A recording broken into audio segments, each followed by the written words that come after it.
I'd like to tell you about the strangest secret in the world. Not long ago, Albert Schweitzer, the great doctor and Nobel Prize winner, was being interviewed in London, and a reporter asked him, "Doctor, what's wrong with men today?" The great doctor was silent a moment, and then he said, "Men simply don't think." And it's about this that I want to talk with you. We live today in a golden age. This is an era that man has looked forward, dreamed of, and worked toward for thousands of years. But since it's here, we pretty well take it for granted. We in America are particularly fortunate to live in the richest land that ever existed on the face of the earth, a land of abundant opportunity for everyone. But do you know what happens? Let's take 100 men who start even at the age of 25. Do you have any idea what will happen to those men by the time they're 65? These 100 men who all start even at the age of 25 believe they're going to be successful. If you asked any one of these men if he wanted to be a success, he'd tell you that he did. And you'd notice that he was eager toward life, that there was a certain sparkle to his eye, an erectness to his carriage, and life seemed like a pretty interesting adventure to him. But by the time they're 65, 1 will be rich, 4 will be financially independent, 5 will still be working, 54 will be broke. Now think a moment. Out of the 100, only 5 make the grade. Why do so many fail? What has happened to the sparkle that was there when they were 25? What's become of the dreams, the hopes, the plans? And why is there such a large disparity between what these men intended to do and what they actually accomplished? When we say about 5% achieve success, we have to define success. And here's the definition. Success is the progressive realization of a worthy ideal. If a man is working toward a predetermined goal and knows where he's going, that man is a success. If he's not doing that, he's a failure. Success is the progressive realization of a worthy ideal. Rollo May, the distinguished psychiatrist, wrote a wonderful book called Man's Search for Himself. And in this book he says, "The opposite of courage in our society is not cowardice, it is conformity." And there you have the trouble today. It's conformity. People acting like everyone else, without knowing why, without knowing where they're going. Now think of it. In America right now, there are over 14 million people 65 years of age and over, and about 13 million of these 14 million are broke. They're dependent on someone else for life's necessities. Now, we learn to read by the time we're 7. We learn to make a living by the time we're 25. Usually, by that time, we're not only making a living, we're supporting a family. And yet, by the time we're 65, we haven't learned how to become financially independent in the richest land that has ever been known. Why? We conform. And the trouble is that we're acting like the wrong percentage group, the 95% who don't succeed. Now, why do these people conform? Well, they don't know, really. These people believe that their lives are shaped by circumstances, by things that happen to them, by exterior forces. They're outer-directed people. A survey was made one time that covered a lot of men, working men, and these men were asked this question: why do you work?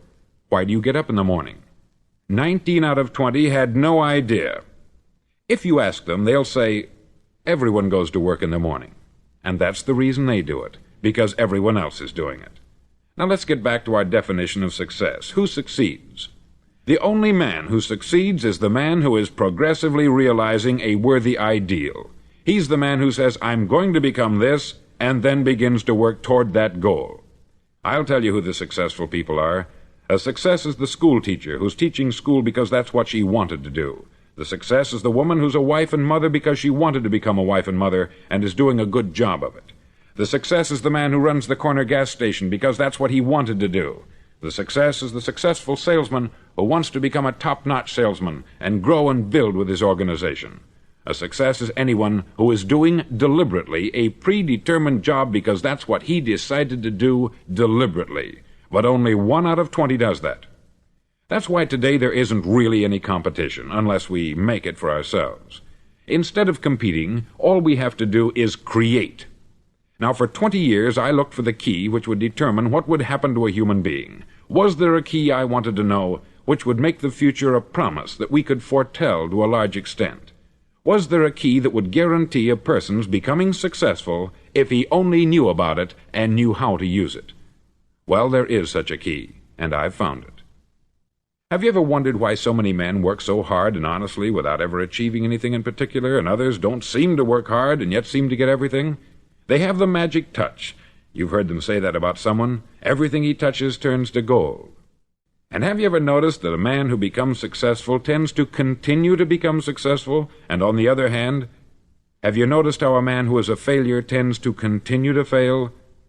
It's because of goals. Some of us have them, some don't. People with goals succeed because they know where they're going. Now think of a ship leaving a harbor, and think of it with the complete voyage mapped out and planned. The captain and crew know exactly where it's going and how long it will take. It has a definite goal. 9,999 times out of 10,000 it will get to where it started out to get. Now let's take another ship, just like the first, only let's not put a crew on it, or a captain at the helm. Let's give it no aiming point, no goal, no destination. We just start the engines and let it go. I think you'll agree with me that if it gets out of the harbor at all, it will either sink or wind up on some deserted beach a derelict. It can't go any place because it has no destination and no guidance. It's the same with a human being. Take the salesman, for example. There is no other person in the world today with the future of a good salesman. Selling is the world's highest paid profession, if we're good at it and if we know where we're going. Every company needs top-notch salesmen, and they reward those men. The sky is the limit for them. But how many can you find? Someone once said, the human race is fixed, not to prevent the strong from winning, but to prevent the weak from losing. The American economy today can be likened to a convoy in time of war.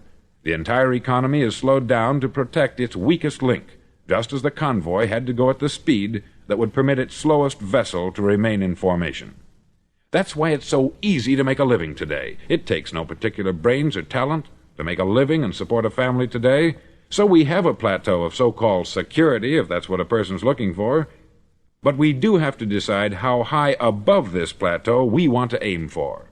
Now let's get back to the strangest secret in the world, the story that I wanted to tell you today. Why do men with goals succeed in life, and men without them fail? Well, let me tell you something which, if you really understand it, will alter your life immediately. If you understand completely what I'm going to tell you from this moment on, your life will never be the same again. You'll suddenly find that good luck just seems to be attracted to you. The things you want just seem to fall in line. And from now on, you won't have the problems, the worries, the gnawing lump of anxiety that perhaps you've experienced before. Doubt, fear, well, they'll be things of the past. Here's the key to success, and the key to failure. We become what we think about. Now let me say that again. We become what we think about. Throughout all history, the great wise men and teachers, philosophers and prophets have disagreed with one another on many different things. It is only on this one point that they are in complete and unanimous agreement. Listen to what Marcus Aurelius, the great Roman emperor, said. He said, "A man's life is what his thoughts make of it." Disraeli said this, "Everything comes if a man will only wait. I have brought myself by long meditation to the conviction that a human being with a settled purpose must accomplish it, and that nothing can resist a will that will stake even existence for its fulfillment." Ralph Waldo Emerson said this, "A man is what he thinks about all day long." William James said, "The greatest discovery of my generation is that human beings can alter their lives by altering their attitudes of mind."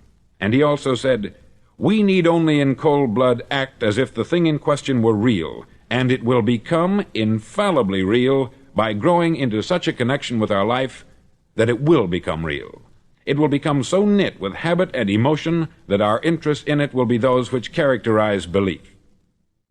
He also said this, "If you only care enough for a result, you will almost certainly attain it. If you wish to be rich, you will be rich. If you wish to be learned, you will be learned. If you wish to be good, you will be good. Only you must then really wish these things, and wish them exclusively, and not wish at the same time 100 other incompatible things just as strongly." In the Bible you read, in Mark 9:23, "If thou canst believe, all things are possible to him that believeth." Dr. Norman Vincent Peale said this, "This is one of the greatest laws in the universe. Fervently do I wish I had discovered it as a very young man. It dawned upon me much later in life, and I've found it to be one of the greatest, if not my greatest discovery, outside of my relationship to God. And the great law, briefly and simply stated, is that if you think in negative terms, you'll get negative results. If you think in positive terms, you will achieve positive results. That is the simple fact which is at the basis of an astonishing law of prosperity and success. In 3 words, believe and succeed. William Shakespeare put it this way: "Our doubts are traitors, and make us lose the good we oft might win, by fearing to attempt." George Bernard Shaw said, "People are always blaming their circumstances for what they are. I don't believe in circumstances.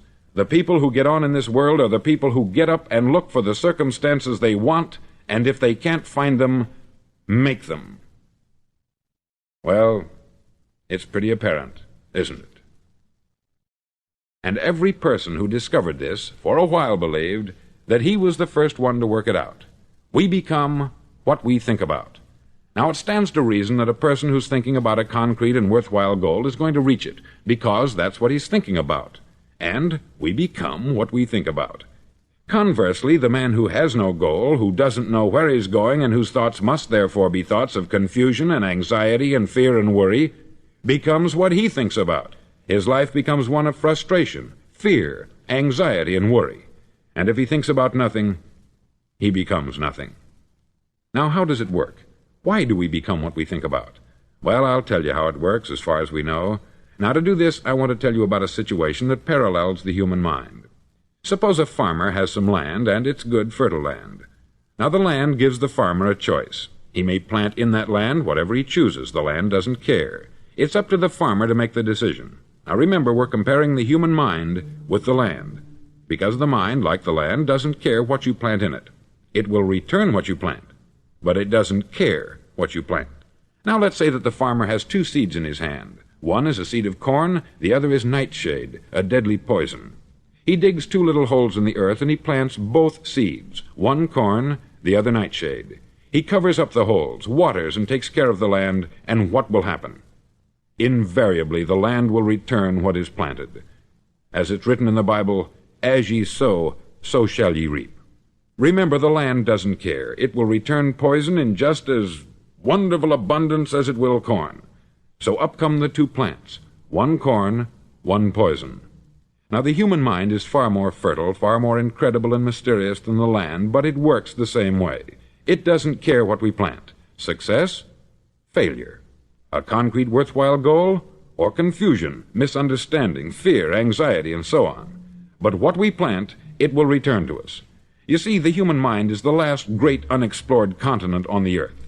It contains riches beyond our wildest dreams. It will return anything we want to plant. Now, you might say, well, if that's true, why don't people use their minds more? Well, I think they've figured out an answer to that, too. Our mind comes as standard equipment at birth. It's free, and things that are given to us for nothing we place little value on. Things that we pay money for, we value. The paradox is that exactly the reverse is true. Everything that's really worthwhile in life came to us free. Our mind, our soul, our body, our hopes, our dreams, our ambitions, our intelligence, our love of family and children and friends. All these priceless possessions are free, but the things that cost us money are actually very cheap and can be replaced at any time. A good man can be completely wiped out and make another fortune. He can do that several times. Even if our home burns down, we can rebuild it, but the things we got for nothing, we can never replace. The human mind isn't used merely because we take it for granted. Familiarity breeds contempt. It can do any kind of job we assign to it, but generally speaking, we use it for little jobs instead of big, important ones. Universities have proved that most of us are operating on about 10% of our abilities. Decide now, what is it you want? Plant your goal in your mind. It's the most important decision you'll ever make in your entire life. Do you want to be an outstanding salesman, a better worker at your particular job? Do you want to go places in your company, in your community? All you've got to do is plant that seed in your mind. Care for it. Work steadily toward your goal, and it will become a reality. It not only will, there's no way that it cannot. You see, that is a law, like the laws of Sir Isaac Newton, the laws of gravity. If you get on top of a building and jump off, you'll always go down. You'll never go up. And it's the same with all the other laws of nature. They always work. They're inflexible. Think about your goal in a relaxed, positive way. Picture yourself in your mind's eye as having already achieved this goal. See yourself doing the things you will be doing when you've reached your goal. Ours has been called the phenobarbital age, the age of ulcers and nervous breakdowns. At a time when medical research has raised us to a new plateau of good health and longevity, far too many of us worry ourselves into an early grave trying to cope with things in our own little personal ways, without learning a few great laws that will take care of everything for us. These things we bring on ourselves through our habitual way of thinking. Every one of us is the sum total of his own thoughts. He is where he is because that is exactly where he really wants to be, whether he'll admit that or not. Each of us must live off the fruit of his thoughts in the future, because what you think today and tomorrow, next month and next year, will mold your life and determine your future.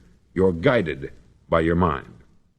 I remember one time I was driving through Arizona, and I saw one of those giant earth-moving machines roaring along the road at about 35 miles an hour with what looked like 20 tons of dirt in it, a tremendous, incredible machine, and there was a little man perched way up on top with the wheel in his hands guiding it. And as I drove along, I was struck by the similarity of that machine to the human mind. Just suppose you're sitting at the controls of such a vast source of energy. Are you going to sit back and fold your arms and let it run itself into a ditch? Or are you going to keep both hands firmly on the wheel and control and direct this power to a specific, worthwhile purpose? It's up to you. You're in the driver's seat. You see, the very law that gives us success is a two-edged sword. We must control our thinking. The same rule that can lead a man to a life of success, wealth, happiness, and all the things he's ever dreamed of for himself and his family, that very same law can lead him into the gutter. It's all in how he uses it, for good or for bad. This is the strangest secret in the world. Now, why do I say it's strange, and why do I call it a secret? Actually, it isn't a secret at all. It was first promulgated by some of the earliest wise men, and it appears again and again throughout the Bible. But very few people have learned it, understand it. That's why it's strange, and why, for some equally strange reason, it virtually remains a secret.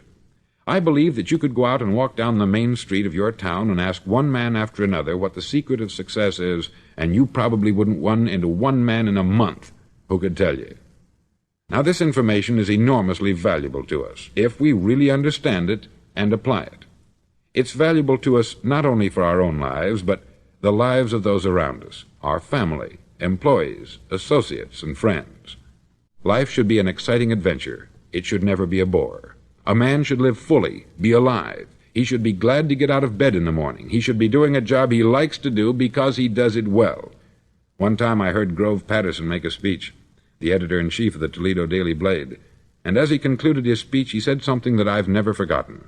He said something like this: "My years in the newspaper business have convinced me of several things. Among them, that people are basically good, and that we came from someplace, and we're going someplace. So we should make our time here an exciting adventure. The architect of the universe didn't build a stairway leading nowhere."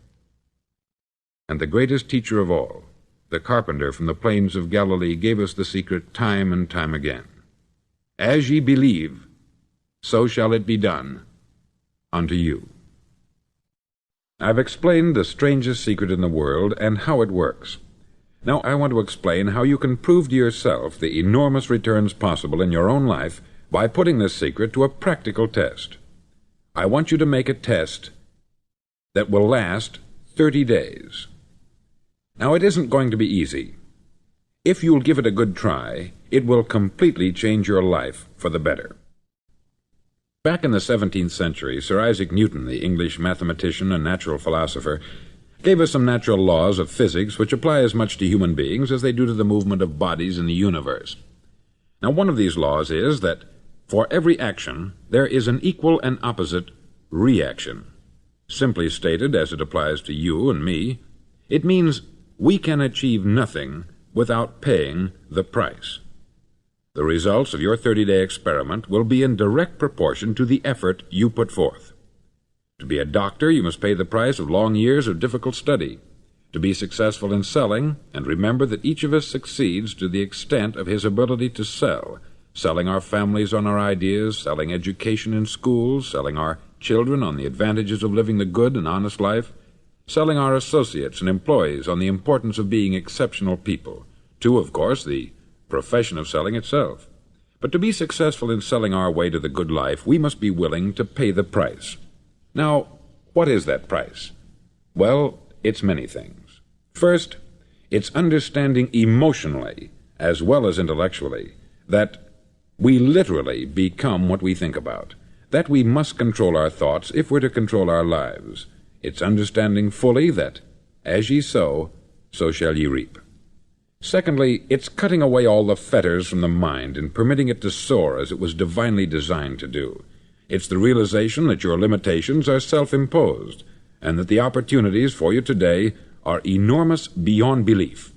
It's rising above narrow-minded pettiness and prejudice. Thirdly, to use all your courage to force yourself to think positively on your own problem, to set a definite and clearly defined goal for yourself, to let your marvelous mind think about your goal from all possible angles, to let your imagination speculate freely upon many different possible solutions, to refuse to believe there are any circumstances sufficiently strong to defeat you in the accomplishment of your purpose, to act promptly and decisively when your course is clear, and to keep constantly aware of the fact that you are, at this moment, standing in the middle of your own acre of diamonds, as Russell Conwell used to point out. Fourth, save at least 10% of what you earn. It's also remembering that no matter what your present job, it has enormous possibilities if you're willing to pay the price. Now let's just go over the important points in the price each of us must pay to achieve the wonderful life that can be ours. It is, of course, worth any price. 1. You will become what you think about. 2. Remember the word imagination. Let your mind soar. 3. Courage. Concentrate on your goal every day. 4. Save 10% of what you earn. And action. Ideas are worthless unless we act on them. Now I'll try to outline the 30-day test I want you to make. Now keep in mind that you have nothing to lose by making this test, and everything you could possibly want to gain. There are two things that may be said of everyone. Each of us wants something, and each of us is afraid of something. I want you to write on a card what it is you want more than anything else. It may be more money. Perhaps you'd like to double your income or make a specific amount of money. It may be a beautiful home. It may be success at your job. It may be a particular position in life. It could be a more harmonious family. Each of us wants something. Write down on your card specifically what it is that you want. Make sure it's a single goal and clearly defined. You needn't show it to anyone, but carry it with you so that you can look at it several times a day. Think about it in a cheerful, relaxed, positive way each morning when you get up, and immediately you have something to work for, something to get out of bed for, something to live for. Look at it every chance you get during the day and just before going to bed at night. As you look at it, remember that you must become what you think about, and since you're thinking about your goal, you realize that soon it will be yours. In fact, it's yours really the moment you write it down and begin to think about it. Look at the abundance all around you as you go about your daily business. You have as much right to this abundance as any other living creature. It's yours for the asking. Now we come to the difficult part. Difficult because it means the formation of what is probably a brand new habit, and new habits are not easily formed. Once formed, however, it'll follow you for the rest of your life. Stop thinking about what it is you fear. Each time a fearful or negative thought comes into your consciousness, replace it with a mental picture of your positive and worthwhile goal. There will come times when you will feel like giving up. It's easier for a human being to think negatively than positively. That's why only 5% is successful. You must begin now to place yourself in that group. For 30 days you must take control of your mind. It will think only about what you permit it to think. Each day for this 30-day test, do more than you have to do. In addition to maintaining a cheerful, positive outlook, give of yourself more than you've ever done before. Do this knowing that your returns in life must be in direct proportion to what you give. The moment you decide on a goal to work toward, you're immediately a successful person. You're then in that rare and successful category of people who know where they're going. Out of every 100 people, you belong to the top 5. Don't concern yourself too much with how you're going to achieve your goal. Leave that completely to a power greater than yourself. All you have to do is know where you're going. The answers will come to you of their own accord. Remember these words from the Sermon on the Mount, and remember them well. Keep them constantly before you this month of your test. Ask, and it shall be given you. Seek, and ye shall find. Knock, and it shall be opened unto you. For every one that asketh receiveth, and he that seeketh findeth, and to him that knocketh it shall be opened. It's as marvelous and as simple as that. In fact, it's so simple that in our seemingly complicated world it's difficult for an adult to understand that all he needs is a purpose and faith. For 30 days, do your best. If you're a salesman, go at it as you've never done before, not in hectic fashion, but with the calm, cheerful assurance that time well spent will give you the abundance in return you deserve and want. No matter what your job, do it as you've never done it before for 30 days. And if you've kept your goal before you every day, you'll wonder and marvel at this new life you've found. Dorothea Brand, outstanding editor and writer, discovered it for herself and tells about it in her fine book, Wake Up and Live. Her entire philosophy is reduced to the words, act as though it were impossible to fail. She made her own test with sincerity and faith, and her entire life was changed to one of overwhelming success.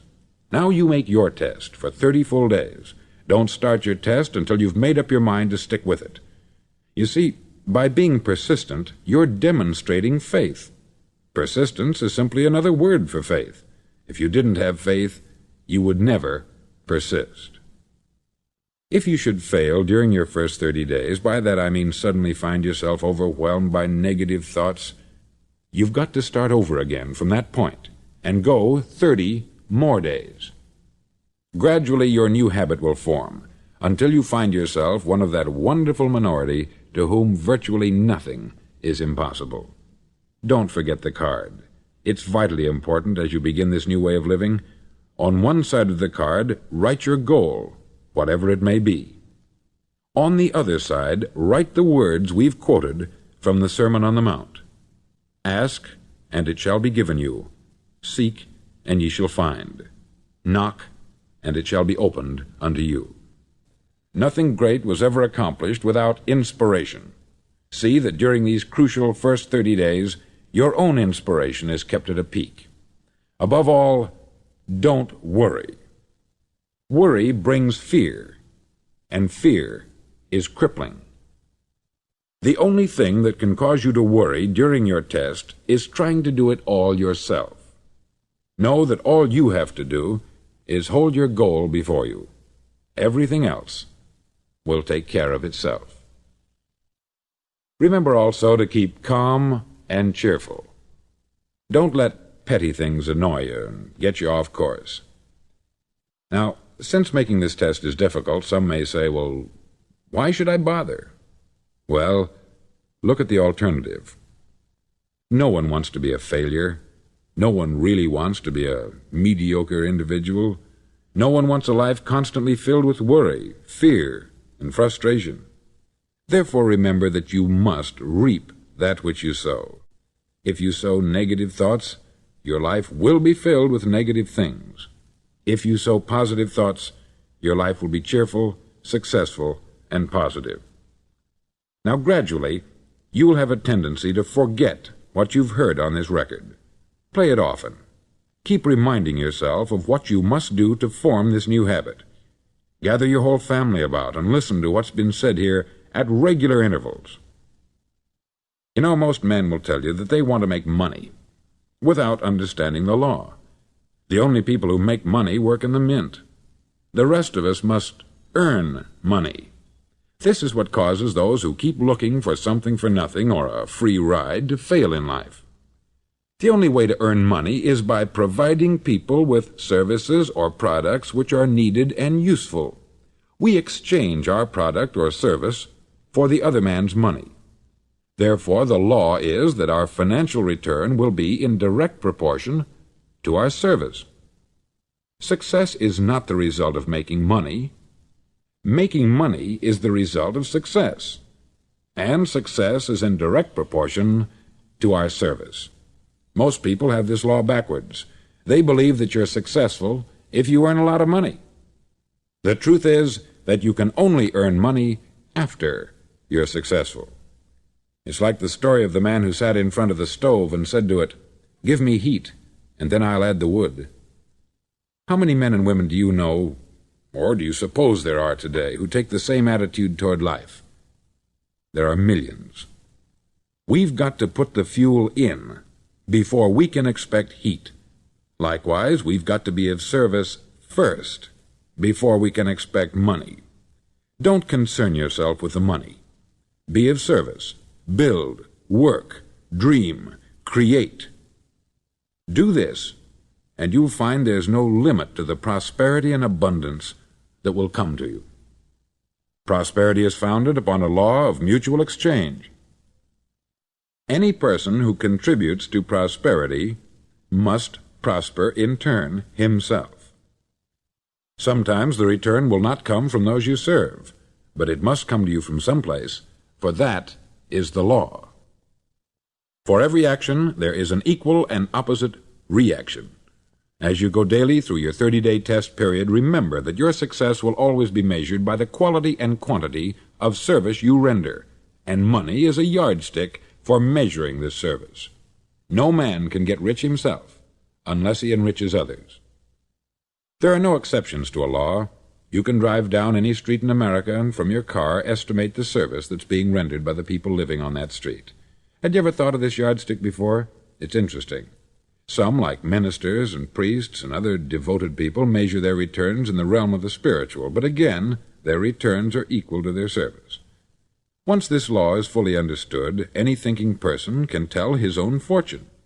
If he wants more, he must be of more service to those from whom he receives his return. If he wants less, he has only to reduce this service. This is the price you must pay for what you want. If you believe you can enrich yourself by deluding others, you can only end by deluding yourself. It may take some time, but just as surely as you breathe, you'll get back what you put out. Don't ever make the mistake of thinking you can avert this. It's impossible. The prisons and the streets where the lonely walk are filled with people who tried to make new laws just for themselves. We may avoid the laws of man, but there are greater laws that cannot be broken. An outstanding medical doctor recently pointed out 6 steps that will help you realize success. 1. Set yourself a definite goal. 2. Quit running yourself down. 3. Stop thinking of all the reasons why you cannot be successful, and instead think of all the reasons why you can. 4. Trace your attitudes back through your childhood and try to discover where you first got the idea you couldn't be a success, if that's the way you've been thinking. 5. Change the image you have of yourself by writing out a description of the person you would like to be. And 6. Act the part of the successful person you have decided to become. The doctor who wrote those words is a noted West Coast psychiatrist, David Harold Fink, M.D. Do what all experts since the dawn of recorded history have told you you must do. Pay the price by becoming the person you want to become. It's not nearly as difficult as living unsuccessfully. Make your 30-day test. Then repeat it. Then repeat it again. Each time it will become more a part of you until you'll wonder how you could ever have lived any other way. Live this new way, and the floodgates of abundance will open and pour over you more riches than you may have dreamed existed. Money? Yes, lots of it. But what's more important, you'll have peace. You'll be in that wonderful minority who lead calm, cheerful, successful lives. Start today. You have nothing to lose, but you have a life to win.